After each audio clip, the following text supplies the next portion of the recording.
இன்றே டவுன்லோட் செய்து உங்கள் ஃபேவரட் ஷோக்களை என்ஜாய் பண்ணுங்க. Ready sir. டேய் தம்பி, அந்த சுவிட்ச் ஆன் பண்ணு. லெவல் கம்மியா வச்சுக்கோ. Ready sir.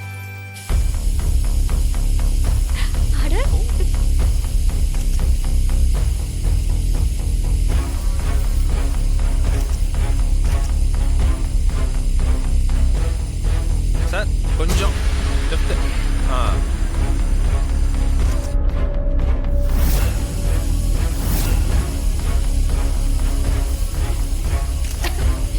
ராணி பாத்து ராணி.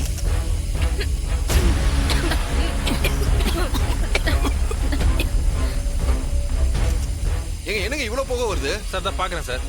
என்னாச்சுடா இவ்வளவு போக வருது? என்னாச்சு?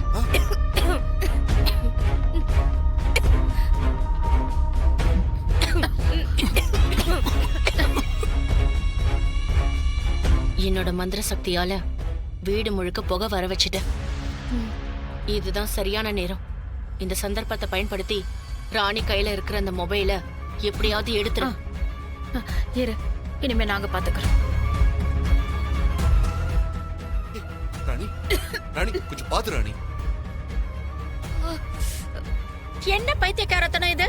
புள்ளத்தாச்சி பொண்ண வீட்டுல வச்சுக்கிட்டு இவ்வளவு போக போட்டா என்ன ஆகுறது? அது இப்படி நில்ல.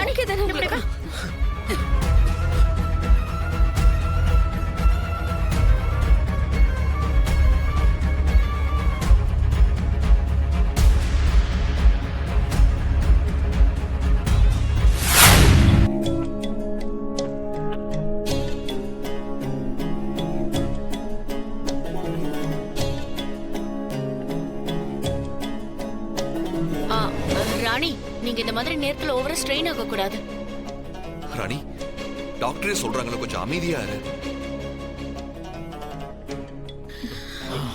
அப்பா, இப்பதான் எனக்கு உயிரே வந்தது. அக்கா, உங்களுக்குமா? எங்களுக்கும் இப்பதான் மூச்சே வந்துச்சு. அந்த சூடாமணி நம்ம வயித்துல பாலை வாத்துட்டா. ஆமா மாமா, இந்நேரம் நம்ம வாழ்க்கையில பால் ஊத்தி இருப்பாங்க, அதை தடுத்துட்டாங்க. என்ன மனு, சித்தப்பா அபசுகுணமா பேசுறாருன்னு சொல்லிட்டு நீ போய் இப்படி பேசிட்டு இருக்க? அது இல்ல தமனா, அந்த மொபைல் பென்டிரைவ் ரெண்டுமே அந்த தர்ஷினி பொண்ணு போட்டு பார்த்துட்டான்னு வச்சுக்கோ, அந்த பொம்மையை கொன்னது நாம தானு மட்டும் அவங்களுக்கு தெரிஞ்சதுன்னு வச்சுக்கோ, சட்டம் நமக்கு தண்டனை கொடுக்கறத விட இந்த மொத்த குடும்பமும் சேர்ந்து நம்மளை அடிச்சே கொன்றும். அதுக்காக தான் அப்படி சொன்னேன். வாய கழுவுடா. இந்த சாவித்திரி அவ்வளவு சீக்கிரம் யார் கையாலையும் அடி வாங்கி சாக மாட்டா. இந்த சூடாமணி இல்லைன்னாலும் எப்படியாவது அந்த ராணி கிட்ட இருந்து நான் அதை புடுங்கி இருப்பேன். ஆமாமா, ஆமா ஆமா, இப்படி பேசுற வாய்தான் கொஞ்ச நேரத்துக்கு முன்னாடி ஐயோ அம்மானு புலம்பிச்சு. ஏதோ சூடாமணி இருக்கவே தம்பி. சூடாமணி, ரொம்ப நன்றி சூடாமணி. இருந்தாலும் சரியான நேரத்துல அவ நம்மளை எல்லாம் காப்பாத்திட்டான். அதுக்காக நாம அவளுக்கு நன்றி சொல்லிதான் ஆகணும். மேல ரூமுக்கு வா. போங்க போமாமா. அந்த போன்லயும் பென் டிரைவ்லயும் தான் பொம்மைய துடிக்க துடிக்க அவங்க கொன்ன ஆதாரம் அதுல இருக்கு. என்ன சொல்ற ஜாய்? ஆமா ராணி, அத நீ எங்க பாத்துருவியோன்ற பயத்துலதான் அந்த கொலகார பாவிங்க வீட்டுக்குள்ள ஸ்மோக்க அதிகப்படுத்தி உன் கையில இருந்த அந்த ஆதாரத்தை திருடிட்டு போயிட்டாங்க. ஜாய், நீ சொல்றதெல்லாம் நிஜமா? ஆமா ராணி. அப்படின்னா இப்படி ஒரு விஷயம் நம்ம வீட்டுல நடந்துருக்குதுன்னா பொம்மி அக்காவை கொன்னவங்களுக்கும் நம்ம வீட்டுக்குள்ளார இருக்கிற யாருக்கும் சம்மந்தம் இருக்குதுன்னு தானே அர்த்தம்? ஏன் ஜாய், இம்மா தூரம் இந்த விஷயத்தை பத்தி உனக்கு தெரிஞ்சிருக்குதுன்னா அப்ப கண்டிப்பா பொம்மி அக்காவை யாரு கொன்னாங்கன்னு உனக்கு தெரியும் தானே? சொல்லு ஜாய், பொம்மி அக்காவை கொன்னது யாருன்னு சொல்லு ஜாய். ராணி, என்ன மன்னிச்சிரு ராணி. என்னால சொல்ல முடிஞ்சதுன்னா இவ்வளவு நாள் நான் ஏன் உன்கிட்ட அதை மறைச்சிருக்க போறேன்? எங்களோட பூதலோகத்து விதிப்படி ஒவ்வொரு பூதத்துக்கும் சில விதிமுறைகள் இருக்கு. அதை மீறினா தலை வெடிச்சு அந்த பூதம் அதே இடத்துல அழிஞ்சு போயிடும். அந்த விதி இந்த மடுக்காக்கு பொருந்தும் ராணி. அதனால பொம்மைய கொலை பண்ணது யாருன்ற உண்மைய விதிப்படி நான் உன்கிட்ட சொல்லக்கூடாது ராணி. அத நீயாதான் தெரிஞ்சுக்கணும். என்ன மன்னிச்சிடு ராணி. சரி, நான் போயிட்டு வரேன்.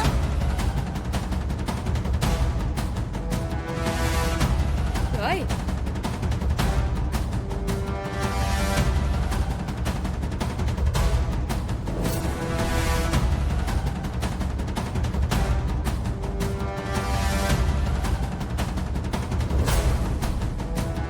ஆதி தம்பி, அன்னைக்கு நைட்டு என்னத்துக்கோசரம் வீட்டுக்குள்ளார வரணும்? அவரு கையில செல்போன் ஆதாரம்லாம் எப்படி கிடைச்சது? அப்படின்னா ஆதி தம்பிக்கு பொம்மி அக்காவை யாரு கொலை பண்ணதுன்னு தெரிஞ்சிருக்குது. ஒருவேளை அதனாலதான் நலங்கு வைக்க சொல்ல ஆதி தம்பியோட முகம் ஏதோ பேயறிஞ்ச மாதிரி இருந்துச்சா? பொம்மி அக்காவை கொன்னது யாருன்னு நானே கண்டுபிடிக்கிறேன். எப்படியாச்சும் அந்த படுபாவிங்க யாருன்னு கண்டுபிடிச்சு நானே அவங்களே கையால கொல்லணும். அப்பதான் என்னோட ஆத்திரம் அடங்கும்.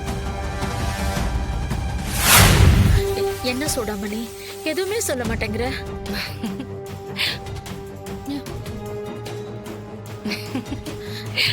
ஏன் சிரிக்கிற? என்னாச்சு சொல்லு.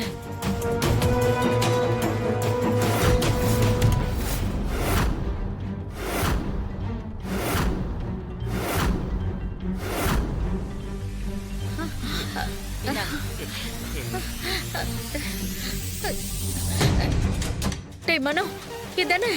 இதேதாம்மா.